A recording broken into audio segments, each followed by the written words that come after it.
नमस्कार स्टूडेंट, स्वागत है आपका अपने चैनल डुग्गू कोचिंग सेंटर में। आज बेटा मैं आपको बताने जा रहा हूँ चैप्टर फर्स्ट रहेगा जिसकी एक्सरसाइज 1.1 पढ़ेंगे। एक्सरसाइज 1.1 रहेगी, लेकिन अभी आपको मैं एक सजेशन देता हूँ कि जैसे कि आप पहली बार हमारी क्लास को अटेंड कर रहे हो, सबसे पहले आप जाइएगा यूट्यूब चैनल पे जिसमें कि आपको इंट्रोडक्शन वाली क्लास, सबसे पहला काम क्या रहेगा, आपको इंट्रोडक्शन वाली क्लास आप पूरा का पूरा देख कर आइए, तभी आपको ये फर्स्ट चैप्टर समझ में आएगा। ठीक है, और आपको मैं क्लियर कर दे रहा हूँ क्योंकि 10th क्लास में मैं आपको एक बार फिर से बता दे रहा हूँ, अभी आपको मात्र 3 से 4 चैप्टर ऐसे रहेंगे जो आप 10th क्लास में पढ़ चुके, 10 चैप्टर ऐसे रहेंगे जो आप पहली बार पढ़ोगे। मैं कोशिश ये करूँगा कि आपको एक एक चीज़ क्लियर कराते जाऊँगा। ठीक है, चाहे वो उसके मैं पार्ट 1, पार्ट 2, पार्ट 3 के फॉर्म में ले लूँगा, लेकिन कंटिन्यू में क्या होता है आपको ही पढ़ने में मज़ा नहीं आएगा। ठीक है, तो एक्सरसाइज 1.1 रहेगी आज, और इससे पहले आपको क्या करना है, हमारी ऐप को डाउनलोड करना, और सबसे कम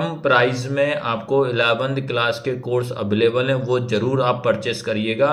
ठीक है, सारे के सारे सब्जेक्ट, आप पीसीएम बैकग्राउंड से हो, पीसीबी के हो, कॉमर्स हो, आर्ट्स को, सारे के सारे आपको मिलेंगे, याद रखना। और अधिक से अधिक स्टूडेंट तक आपको शेयर करना है, और आपने हमसे 10th क्लास पढ़ी है तो आपके छोटे वाले भाई बहन को ही बताना कि 10th क्लास में हम किस तरीके से तैयारी करवाते हैं। आया सभी को समझ में कि नहीं है? अब अपन क्या करते हैं, क्लास स्टार्ट करते हैं। तो देखिएगा, आप सबसे पहले नंबर पे आपको मैं क्लियर क्या बता देता हूँ, आप इंट्रोडक्शन देख के आइएगा, फिर मुझे बताइएगा कि समझ में आ रहा है कि नहीं आ रहा है। तो देखो, इसमें सबसे पहला क्वेश्चन क्या है, सबसे पहला क्वेश्चन ये पूछ रहा है कि निम्नलिखित में कौन से समुच्चय हैं, अपने उत्तर का औचित्य बताइए। मतलब इसमें कहने का मतलब ये है कि which of the following are set, क्या बोल रहा है कि which of the following are set justify your answer. अपने वर्ड में, मतलब अपने शब्दों में इसको लिखना है, याद रखना। अपने वर्ड में क्या करना है, इसको एक्सप्लेन करना है। ये आपको मैं क्लियर कर देना, ऐसा नहीं है कि जो सॉल्यूशन में आपको गाइड वगैरह में दिए वैसा वो लिखा है, किसी ने बताया वैसा लिखा, नहीं। आप इसको समझ लिए और अपने लैंग्वेज में, अपने फॉर्म में या अपने वर्ड में इनको आपको एक्सप्लेन करना है। तो देखो, सबसे पहली चीज आपको ये पता होना चाहिए कि समुच्चय क्या होता है। ये आप इंट्रोडक्शन वाली क्लास में मैंने बहुत अच्छे से एक्सप्लेन किया है, अभी यहाँ पे पहले एक्सप्लेन नहीं करेंगे आपको। समुच्चय क्या होता है, सेट क्या होता है, तो इसका आंसर में आपको, अब जिसमें कि आपको इसमें लगभग लगभग आपको बेटा बहुत सारे क्वेश्चन दिए हैं, तो अपन A to Z क्वेश्चन में आपको कराऊंगा, वो टेंशन आप ना लीजिएगा। जिसमें कि देखो, पहला क्वेश्चन आपको दिया है, पहला क्वेश्चन क्या लिखा है, नंबर 1 क्वेश्चन, पहले क्वेश्चन समझा देता हूं। ये लिखा है जे, क्या लिखा है, जे अक्षर से प्रारंभ होने वाले वर्ष के सभी महीनों का संग्रह। संग्रह मतलब होता है समूह, आप समूह भी मान लीजिए इसको, क्या बोल सकते हैं, समूह या ग्रुप। तो क्या लिखा, the collection of all the months of year beginning with the letter Z. इन्हें ये बोला है कि आपको जो मंथ के नाम होते हैं, आपको तुरंत पता होना चाहिए कि महीने के मंथ के नाम कितने होते हैं। टोटल होते हैं 12। कितने होते हैं, 1 से लेके 12 महीनों के नाम होते हैं। लेकिन हमको मंथ के नाम में ऐसे अक्षर या ऐसे लेटर अपन को देखना है जो जेड से, मतलब जे से शुरू, सॉरी किससे, जे से शुरू होना चाहिए। जैसे अब आपको तुरंत दिमाग में जैसे यार कौन कौन से होते हैं, तुरंत आपके माइंड में आना चाहिए। तो आपको तुरंत आना चाहिए क्या, एक तो जनवरी, जनवरी में जे आता है, एक जून में जे आता है, एक जुलाई में। तो मात्र आपको 3 ऐसे अक्षर या 3 ऐसे लेटर मिलेंगे जो जे से शुरू होता है। कौन कौन सा, जनवरी, जून और जुलाई। तो अब ये तो डायरेक्ट आंसर है, बट अब लिखना कैसे है वो मैं आपको बता रहा हूं। अब इसके सॉल्यूशन की अगर मैं बात करता हूं, तो सॉल्यूशन में आपको क्या लिखना है बेटा, सॉल्यूशन में आपको बता देता हूं। ठीक है, सॉल्यूशन में आपको क्या करना है, इसमें ये लिखना है, सबसे पहला तो आ जाएगा, जे से शुरू होता है हमारा जनवरी, तो ये आपको आंसर हो जाएगा जनवरी, कॉमा सेकंड क्या हो जाएगा हमारा, जून, अगला क्या हो जाएगा, जुलाई। तो मात्र हमारे पास ऐसे 3 अक्षर हैं जो कि जे से शुरू होते हैं। बस इसमें आपको इतना सही आंसर लिखना है। अब इसके बाद देखिएगा, इसमें सेकंड क्वेश्चन है आपका। सेकंड क्वेश्चन क्या लिखा है कि भारत के 10 सबसे अधिक प्रतिभाशाली लेखकों का संग्रह, संग्रह मतलब समूह, the collection of 10 most talented writers of India. अब आपको एक दिमाग में ये बताइए, मुझे सारे के सारे बच्चे बताना, जैसे अगर मैं बात करता हूं, जैसे किसी ने अगर मेरे से पूछा, अगर मैं बोलूँगा कि बताइए, मैंने मेरे आपसे ही पूछा कि बताइए कि 10 सबसे अधिक प्रतिभाशाली लेखक कौन कौन से हैं या राइटर कौन कौन से, तो मैं क्या करूँगा, अलग अलग बताऊँगा। फिर मैंने अदर्स पर्सन, दूसरे व्यक्ति से, दूसरे बच्चे से, किसी से पूछा तो वो अपने तरीके से बताएगा कि भाई 10 लेखक कौन कौन थे। तो इसका आंसर याद रखना है, क्या है कि भारत के 10 सबसे अधिक प्रतिभाशाली लेखकों के नाम, the collection of the 10 most talented writer of the India. तो ऐसे मैं बता दे रहा हूँ, ऐसे सभी के याद रखना अलग अलग होंगे, हर व्यक्ति के आंसर इसमें क्या होगा, अलग अलग होगा, किसी का भी सेम आंसर नहीं होगा। तो इसका क्या होगा, इसका आंसर कैसे लिखेंगे अपन, ये क्या होगा, हमारा समुच्चय नहीं कहलाएगा, ये क्या सेट नहीं होगा, this is not a set, ये क्या होगा, सेट हमारा नहीं होगा।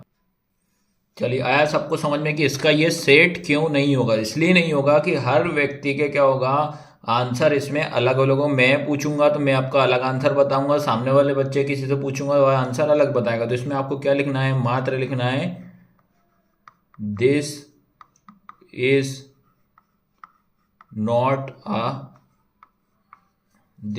Not a set. ठीक है, हिंदी में क्या लिखोगे, यह समुच्चय नहीं है। क्या लिखोगे, यह समुच्चय नहीं है। बस इसमें आपको मात्र इतना सही आंसर लिखना है, रीजन देने की कोई आवश्यकता नहीं है। और अगर रीजन देना चाहो तो दे सकते हो, जो मैंने समझाया वही इसका आंसर हो जाएगा।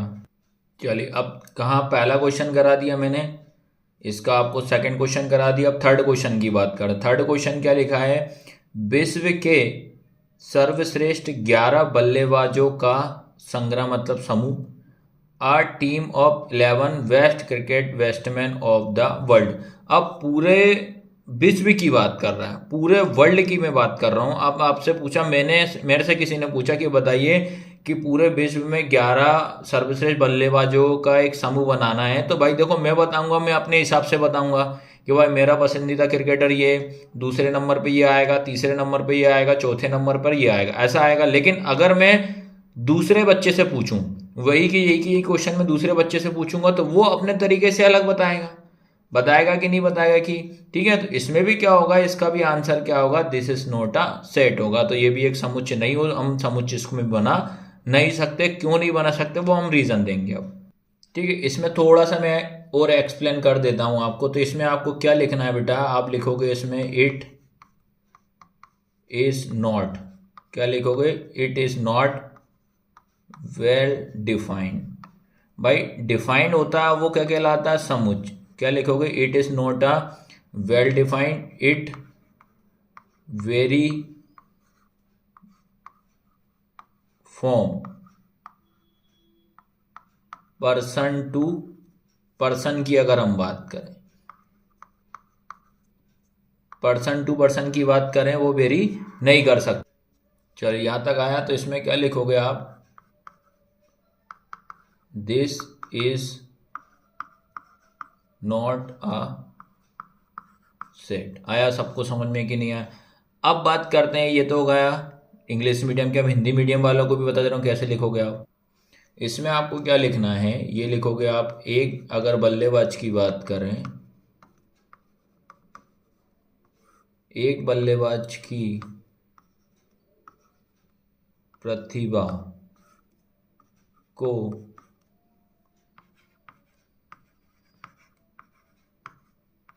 निर्धारित करने के लिए एक व्यक्ति से दूसरे व्यक्ति में भिन्न हो सकते हैं। तो इसलिए हम क्या कह सकते हैं, इसलिए यह संग्रह समुच्चय नहीं है। आया सबको समझ में कि इस तरीके से आप थोड़ा और एक्स्ट्रा भी एक्सप्लेन कर सकते हो। देखिए क्वेश्चन देखते ही अब आपको समझ में आ रहा होगा। अब बात करते हैं, अगला क्वेश्चन है, क्वेश्चन नंबर आपका 4 रहेगा। आपकी कक्षा के सभी बालकों का संग्रह, the collection of all boys in your class. अब बात कर रहे हैं, याद रखना, अपने खुद की क्लास की बात कर रहे हैं।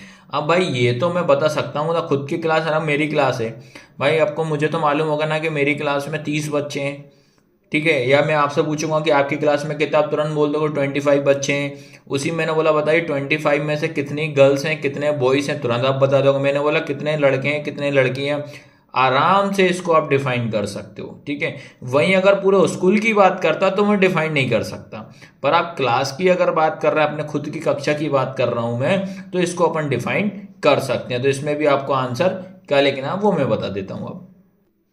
चलिए इसका आंसर अपन क्या लिखेंगे, इसका आंसर आप लिखोगे दिस इज, या इट इज भी कर सकते हो, वेल डिफाइंड, ठीक है, वेल डिफाइंड कलेक्शन, ठीक है, any one can identify number of boys. मतलब कोई भी इसको आप एक्सप्लेन कर सकता है, कोई बच्चा बता सकता है इन क्लास। तो इसमें लास्ट में आंसर क्या लिखेंगे, दिस इज अ सेट। सीधा सीधा समझ गया ना, जिसको हम डिफाइन कर सकते हैं, वेल डिफाइंड हमेशा क्या कहलाता है, सेट कहलाता है। किसी भी वस्तु या चीजों का समूह क्या कहलाता है, आपका समुच्चय कहलाता है। बस इतना सा आपको माइंड में बिठा के रखिएगा बस। अब आपको हिंदी में भी लिखना बता रहा हूं मैं। चलिए अब बात करते हैं, हिंदी में लिखेंगे तो हिंदी की बात क्या लिखेंगे, अब कक्षा की बात कर रहे हैं। कक्षा के सभी लड़कों की बात कर रहे हैं, लड़कों का एक समूह, ये समूह लिखा बेटा, क्या है, एक समूह, एक समूह है, ठीक है, और इसमें निश्चित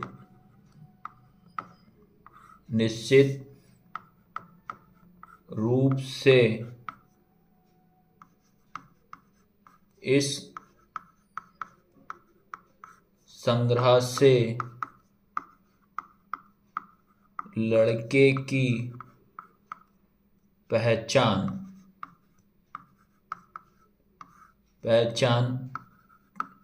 कर सकते हैं। बताइए आ रहा है कि नहीं आ रहा है समझ में। लास्ट में क्या लाइन लिख दोगे, यह एक समुच्चय है,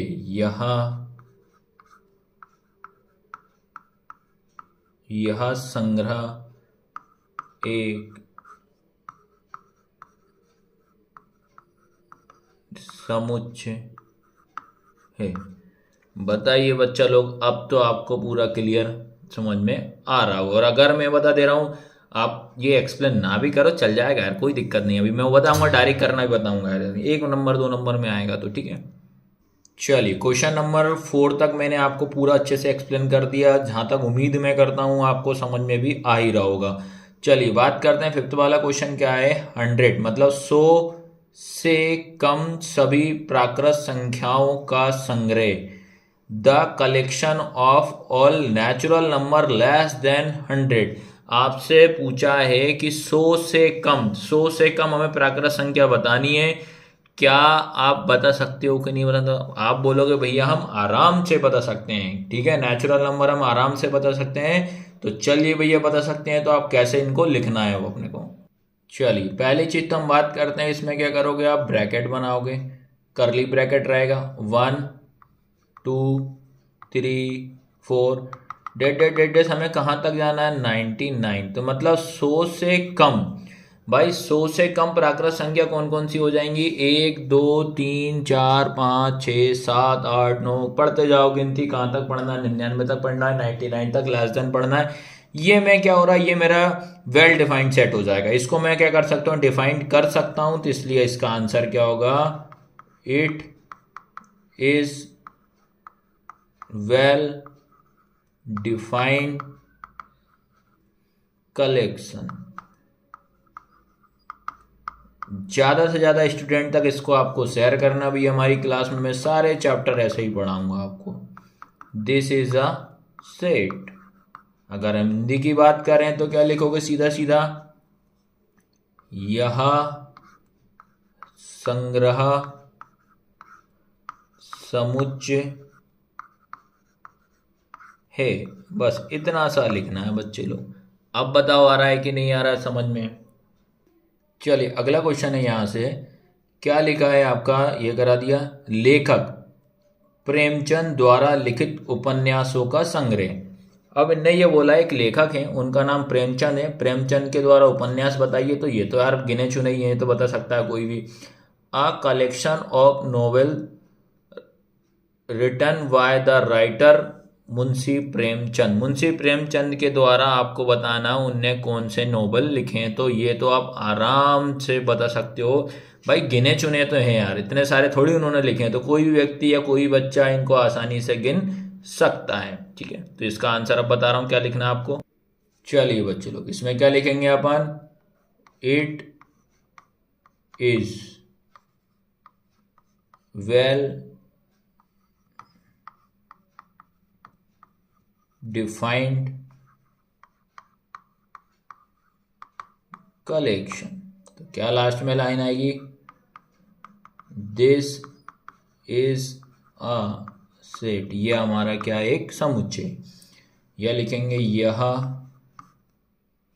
ठीक है, ये क्या हो जाएगा, यह संग्रह एक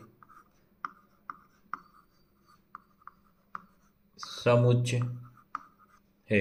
और जैसे मैं आपको समझा रहा हूं उस तरीके से आपको, और एक्स्ट्रा भी अगर आप एक्सप्लेन करना चाहो तो बच्चा लोग एक्सप्लेन आप कर सकते हो, इसमें कोई गड़बड़ आपकी नहीं होगी। चलिए अगला क्वेश्चन है बेटा आपका, ये लिखा हुआ है सभी सम पूर्णांकों का संग्रह, the collection of all even integer. अब मुझे बताइए कि ऑल इवन इंटीजर मतलब सभी, अपन को क्या करना, ऑल इवन इंटीजर जितने भी हैं उन सभी को क्या करना है, अपने को उनका एक समूह बताना है। इंटीजर की बात कर रहा है भैया, पूर्णांक मतलब क्या होता है, इंटीजर। ठीक है, तो इसमें अपन आराम से इंटीजर तो बता सकते हैं कि भैया इंटीजर क्या होता है, प्लस होता है, माइनस होता है। इसको हम आराम से इनका समूह हम बना सकते हैं। तो कैसे अब इसको एक्सप्लेन करना वो देखिए।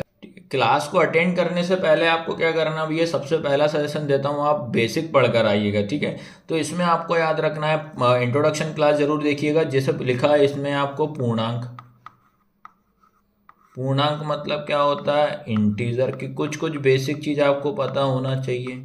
इंटीजर की बात करते हैं, पूर्णांक मतलब इंटीजर क्या होता है कि एक लाइन ड्रॉ करते हैं, बीच सेंटर में इसका ओ मतलब 0 होता है, आधा प्लस होता है, आधा माइनस होता है। तो इस साइड में माइनस चलता है, प्लस और माइनस, नेगेटिव और पॉजिटिव को हमेशा दोनों को एक लाइन में ड्रॉ करा जाता है, वो हमारा क्या कहलाता है, इंटीजर कहलाता है। ये आपको आया समझ में। बट उसमें आपसे पूछा है नंबर कौन सा निकालना है आपको, ये भी समझिएगा बच्चे लोग। इवन नंबर बोल रहा है, क्या बोल रहा है, इवन। इवन का मतलब क्या होता है, सम। तो कौन कौन से नंबर, 2, 4, 6, 8 ऐसे कंटिन्यू चलते चलेंगे, ये हम डिफाइन कर सकते हैं इवन नंबर को। तो इसलिए इसमें ये क्या हो जाएगा, दिस इज अ सेट हो जाएगा, या एक समुच्चय है। तो इसमें आप क्या लिखना है वो देखिएगा। यहाँ तक आया सबको समझ में कि नहीं आया, तो इस तरीके से आपको इसको करना है। ठीक है, तो इसमें अब लास्ट में क्या लाइन लिखोगे, वही line same, it is well defined collection. तो ये क्या हो जाएगा, इट इज अ सेट हो जाएगा आपका। हिंदी की बात करते हैं तो क्या लिखोगे आप, यह संग्रह समुच्चय है। आया सभी को समझ में कि नहीं आया, बताइए जल्दी जल्दी कमेंट जरूर करना भैया। बच्चे लोग कमेंट भी करते चलो समझ में आ रहा है कि नहीं आ रहा है। इसी तरीके से हम पूरी आपको मैथ्स पढ़ाएंगे 11, जैसे 10 में पढ़ाते हैं वैसे अब 11 12 की बारी अब। चलिए इसके बाद अगला क्वेश्चन है बच्चे लोग, क्या लिखा है, इस अध्याय में आने वाले प्रश्नों का संग्रह। अरे भैया जी का लाइन है, ये तो अलग ही दे दिया। The collection of question in this chapter. अब मैंने आपसे पूछा भैया, ये चैप्टर पढ़ रहा मैथ्स का पहला चैप्टर, मैंने आपसे पूछा कि बच्चा लोग मुझे बताइए कि इस चैप्टर में कितने प्रश्न हैं, कितने क्वेश्चन हैं। क्या बता पाओगे कि नहीं बता पाओगे? भैया सब अलग अलग थोड़ी बोलेंगे। किसी ने बोला भैया 20, कोई बोलेगा 18। अरे सभी एक ही चैप्टर पढ़ रहे हैं तो सभी के पास क्वेश्चन भी कैसे होंगे, एक ही होंगे। तो हर बच्चा बताएगा मेरे 20, अगला वाला बच्चा भी बताएगा 20, अगला भी बताएगा 20। तो ये क्या कहलाएगा आपका, वेल डिफाइंड हो जाएगा। इस कलेक्शन को मैं काउंट कर सकता हूँ, गिन सकता हूँ, याद रखना। ठीक है, ये क्या होगा, मेरा एक समूह होगा। तो इसलिए इसमें भी अपन क्या लिखेंगे, वही लाइन लिखेंगे सीधा का सीधा। ये क्या लाइन लिखोगे भैया, लाइन लिखोगे, इट इज वेल डिफाइन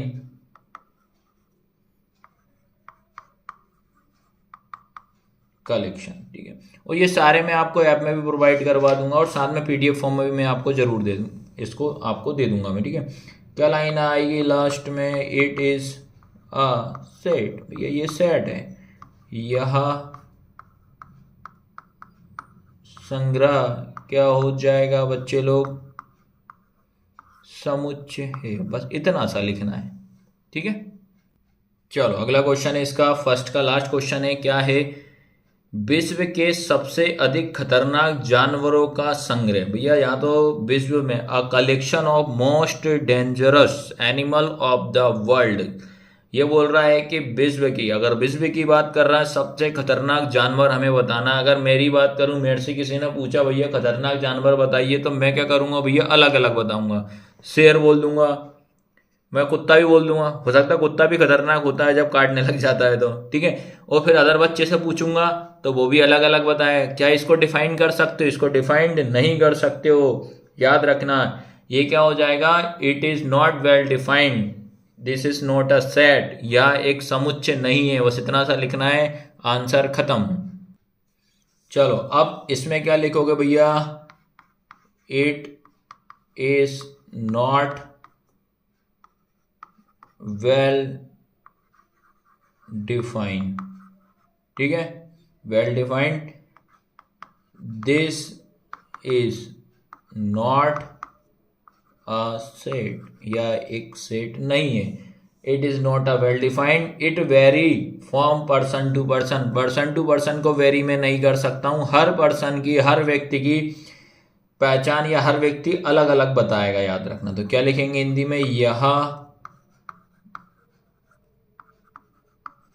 समुच्चय नहीं है। रीजन दे सकते हो कि अगर सबसे खतरनाक जानवर की अगर मैं बात करूं या समूह की बात करता हूं, तो उसको मैं सुपरिभाषित नहीं कर सकता, क्योंकि हर व्यक्ति की क्या कर सकता है, हर व्यक्ति अलग अलग खतरनाक जानवर को बताएंगे। ठीक है, तो ये फर्स्ट के मैंने सारे क्वेश्चन आपको करा दिए हैं। यहाँ तक सभी को समझ में आया कि नहीं आया?